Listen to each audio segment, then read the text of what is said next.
What's going on there, YouTubers, gamers, and hobbyists? And welcome to another edition of P&Q. It's Monday. I'm sorry, it's not Monday morning. It's Monday afternoon. But I've been very busy due to the time of year. I have lots of things to sort out. It's just busy at this time of year. And I'm sure it is for you guys as well. But putting it out anyway, putting this episode of P&Q out, because that's the one episode on my channel I want to make sure it's every Monday without fail. So I'm going to try that. So if you're new to this show, it's a show where you get to ask me questions or just put comments to me, and I will comment or back or answer your questions as best to my ability that I can. So obviously if you're offended by stuff easily, then probably best not to watch it. So and you can contact me one of two ways: either leave a comment or question in the comment section below, or if you want to be a bit more anonymous, just email me at miniwarzone@gmail.com, and I always leave a link below in the video description, so you can just click on that and email your question or put your comment to me. And what I do is I just don't put your username out there. Some people like that. What I tend to do is the comments from below first, and then move on to the emails. So I don't know, it's just the way it seems to be working now. But yeah, so I just print them off and just read through them. So starting with the comments below, we'll start with, and I hope I'm pronouncing this right, Gotham Amb Service. Hope that's right. It says, do you have any tips or advice on ways to set up narrative campaigns that are easy but that provide lots of interest and variables? Cheers. Well, I think the very nature of narrative campaigns provide kind of an infinite number of variables themselves. So what I would do there is start with the armies you want to incorporate into your narrative campaign. Say it's a small campaign just involving two armies, Dark Angels and Necrons. Just read through both codexes. You'll find a wealth of information in there and background stuff. It doesn't even have to be that up to date, but you can go in there. That'll give you ideas as well. Sometimes just the artwork alone is cool enough to inspire a certain idea you may or may not have. Then you've got the novels as well. I've only just started reading, really.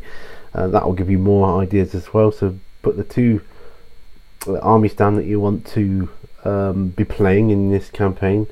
I suppose what you can decide on is how many battles you want it to be over, or thereabouts. Whether you want it to be just ongoing, in which case, well, you can't really decide anything really. If you want like 5 or 6 battles in one campaign, then literally what you need to do is just decide on your scenario. Pick a scenario, lost contact on a planet, go and find out what's happening. I want to do a chase through space of a depleted hive ship for the Tyranids, because I've got a Tyranid army, so I want to use those. Perhaps I'm going to get perhaps a Dark Angels or Ultramarines or Blood Angels. I want them to be hunting them down, basically, not giving them a chance to find a planet suitable to devour, to gain the biomass, to create more, to increase their units. It could be that, which I want to do, but I'm not going to know any more beyond that, really. And I can sit down overnight and look through, say, whatever, say Tyranids, for example. I can decide, perhaps they're just like a splinter, fragment of a larger hive fleet, which is they've gotten lost from or something, and they're just kind of floating aimlessly through space, or travelling aimlessly through space, trying to find a suitable planet to devour. But the Space Marines get wind of this and trying to stop them. So the first mission that I would write down would be Space Marines on board hive ship, get my terrain out, try and make a whatever I might envisage the inside of a Tyranid hive ship to look like, and I'll look through artwork and things like that, and maybe give me some ideas and things.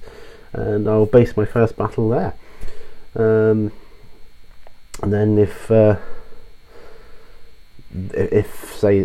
Space Marines win, then because it's a narrative campaign, this is the beauty of narrative campaigns. You can say, yes, but they dropped a spore mine on this planet, or hurtled through space, or that's going to give out some sort of signal, or find the rest of their hive to bring the Tyranids back into the next chapter, or perhaps they could be infected with the Tyranid,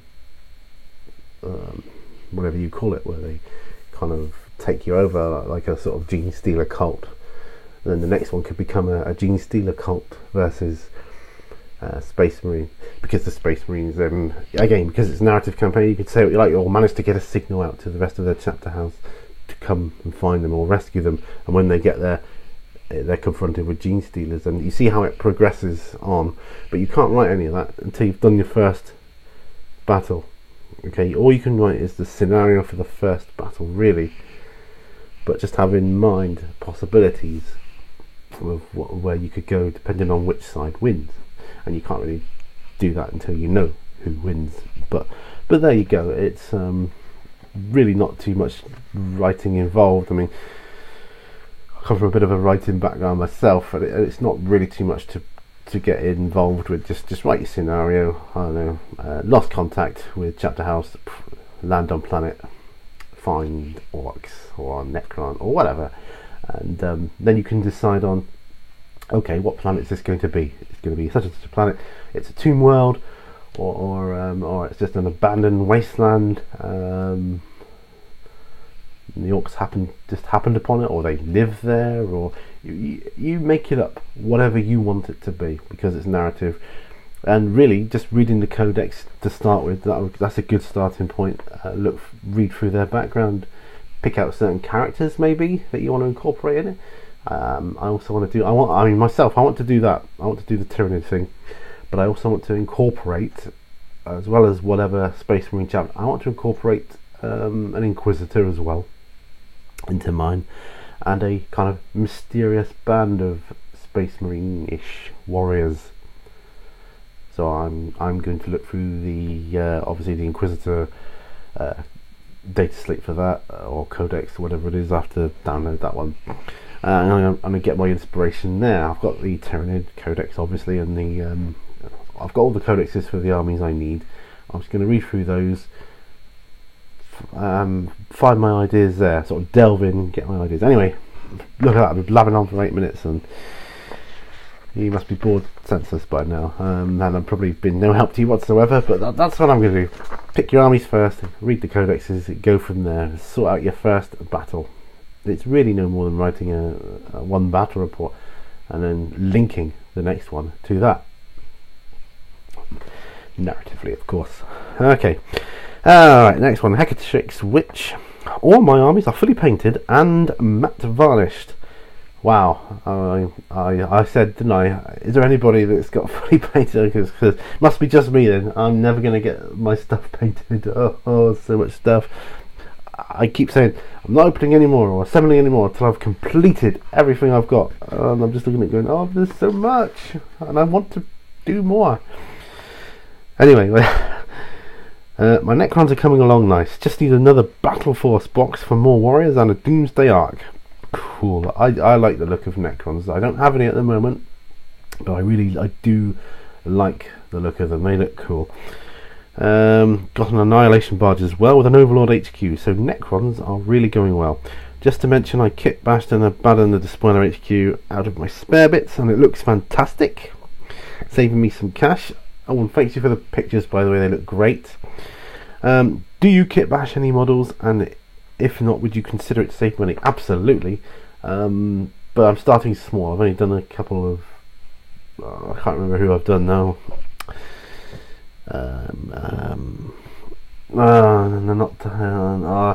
A couple of small models anyway I've done, but I've looked at the, excuse me, I'm just going to have a quick coffee break.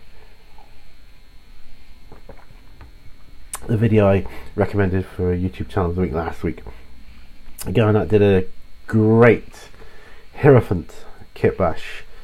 I'd love a Hierophant, although they're not that great statistically. I'd like one for my Tyranid army, but there's no way I can afford the price of a Hierophant. But he kit bashed one out of 2 Tervagon kits, and I thought, wow, if I get brave enough, I'd like to attempt that. So yeah, but I definitely would want to pursue that at some point. Okay, Gothamam service again. Can you recommend a matte varnish? And Hecatrix Witch says Games Workshop Zone is pretty good. There is quite a few really. Look online, and yeah, I agree with that. But the ones I use mainly are Games Workshop Zone, which is Lamium Medium, and Vallejo or Vallejo, however you pronounce it. I like the pronunciation Vallejo, although it's, my daughter does inform me it's Vallejo, if you want to do it the correct pronunciation. Those two are good. Either of those, you tend not to get to any frosting like you can with some of these. I've not found any anyway. Games Workshop one is particularly good for mixing with your paints to thin them down. It's a little bit thinner than the Vallejo one. But yeah, these bottles, I mean, no matter what you get, you can use them once they're empty. Use them for put whatever fluid you want in to easily control what you want, whether it's flow enhancer, retarder, or whatever. Because like the flow enhancer, I take the lid off, it just all pours out. It's better to have a dropper bottle. Anyway, let's put these away. I've just ordered a matte varnish, Vallejo one actually. Funnily enough. Okay, onto the emails now. On your last on the bench, your last on the bench video definitely needed better sound, and I agree with that 100%. It was awful, the sound of that. It would be nice also to see the models better. Yeah. So when I get my new camera, promise you, I'll have it more on, because at the moment I'm just working with this what I've got at the moment, and as you can see, you can't see the models too great. Whatever you do, it just doesn't do it justice. Okay, so hopefully my new camera will be better at that. Next one. When do you reckon you might be doing any Zombicide? Other than the one unboxing video of season 1, excuse me, there is nothing. There is not an awful lot of Zombicide stuff out there, and it would be nice to see it getting some more attention. Yeah, promise next year. And I don't know when, it's not going to be like 1st of January or anything, but next year definitely I will be doing more Zombicide stuff. Painting the miniatures, possibly even how to play series as well. And I know I need to do more how to play 40k ones. I think sometimes I'm trying to juggle too many series on the go, but I'm just one guy. But I will try, I really will. Okay. Next, I liked the diorama that you did for your wife. I see the Canon S model, but don't recognise the other one. Oh, I don't know if I can reach it from here. Yeah, the one with the Canon S pointing the gun and the hound beside it. Yeah, the Canon. It says Canon S from the Adeptus Sororitas. The hound, I believe, was a Reaper model. I think Hellhound, Reaper Hellhound. I think it was. Yeah, I just did it as a Halo Hound from the upcoming book. That's going to be good. Right, what will you do first? A battle report, narrative campaign, or deathmatch? I don't know really. Probably a deathmatch, but who can say? More likely a deathmatch or a battle report. Shouldn't think I'll be going straight into a narrative campaign, but then again, as you see from the file challenge, I can be pretty crazy sometimes. And I say that because I want to learn the intricacies of filming said events, and the deathmatch would be the shorter one, so it would make sense to get used to the camera and editing it up and all that kind of thing. Hi Pete, do you have any tips for gluing metal miniatures without pinning? Any advice would be gratefully received, thanks. I don't pin metal miniatures myself, like this one here for instance, Celestine, the Living Satan, almost finished now, Metal miniature, and I hate dealing with metal miniatures. The more as time goes by, the more I hate them. Love the plastic. Plastic is my favourite. What I recommend is, well, first of all, super glue alone I don't recommend. Just putting super glue on and hoping for the best, because it won't stick. Score the edges, or score the area of, get your knife, score your area with your knife of both areas that you want to stick together. Then put a little bit of green stuff in between the two, and then a lot of super glue on that, and the green stuff will hold the two bits together whilst the super glue is drying. And once that's dry, that forms a really strong bond. And I've dropped this one a few times, unfortunately, and she hasn't come apart yet. So that's the way I do it. I don't pin my metal miniatures at all, because I'll be doing that. Bloody hell. Okay, so what fantasy stuff did you buy from the Tribe guy? And you should do an article about the history of wargaming. That's not bad, yeah, history of wargaming, because that would give me research to do. I was thinking also along the lines of how the strategy of tabletop wargaming is kind of an art form in itself. But yeah, a bit of history wouldn't go amiss there. Any other ideas? Gratefully received. And I will be doing that article. I've promised. I've got to do this article for Tribe. It isn't actually the first article I've done for them. I did an article about a computer game ages ago for them. So I'll be doing that, and I'll put links up to that if anybody's interested as well. Last but not least, hi Pete. Hope you and your wife aren't suffering too much after the foul challenge. Lol. No, not too bad. My wife's fine. She's very poorly today. She's so poorly she's had to stay home from work. Bless her. She just got worse and worse throughout the evening yesterday, and I suffered a little bit this morning, I have to say. We won't go into that too much. But yeah. So yeah, that's all the questions. Going back to the thing I was mentioning about with the narrative campaigns, I've got some scenery from Micro Art Studio that I started off doing ages ago to try and emulate the inside of a spaceship, and I even did my first videos were on that, and they were really bad, really poor.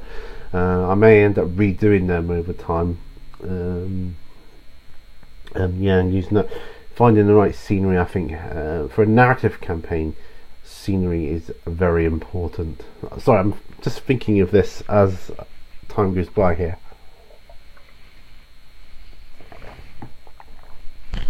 I think when it's a normal battle report, although scenery is very good, important, not as important as if it's a narrative campaign, as if it's a narrative campaign, because you tend to be more invested into the story, and you can really see.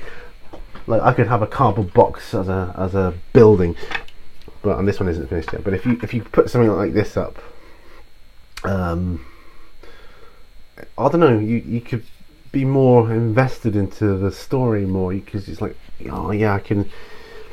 You want to leave as little to the imagination as you can, and make it as real as you can, almost, so that you don't have to use your imagination too much. Then the story just seems to flow. That's what I found with other types of game anyway, although I've not done a narrative campaign for tabletop wargaming. Actually, I'm wondering, do they do narrative campaigns in other tabletop games, like the historical ones and things like that? I'd just be interested in that. Anyway, that's all, because I'm rambling on a bit, and the longer I make this video, the longer it'll take to render and upload. Until the next time, guys, happy wargaming, and I'll see you on the next video.